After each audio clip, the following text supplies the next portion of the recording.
And this is where the BBC's preferred defence starts to collapse under its own weight. The corporation insists that this is impartiality at work, that it is carefully avoiding loaded language. But impartiality does not mean refusing to state settled law. It does not mean treating legal obligations as political claims.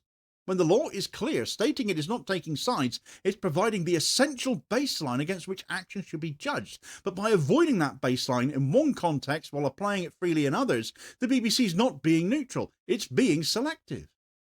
Responsibility for that selectivity does not lie with individual reporters, though many do get it in the neck directly because of their prominence.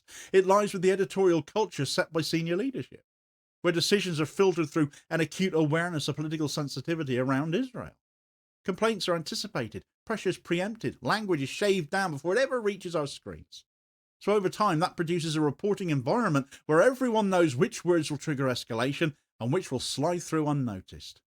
Accuracy ends up becoming something to be balanced against institutional comfort, and that comfort somehow keeps on winning. The consequence is not just reputational damage amongst critics who are never going to be satisfied anyway. The consequence is erosion of trust amongst people who expect a public broadcaster to describe reality plainly, even when it's inconvenient. So when viewers see the BBC repeatedly downgrade law into opinion when it comes to Israel, they stop arguing about bias and start questioning competence or courage. That's a much harder hole to climb out of because it's based on observed behaviour rather than assumed intent.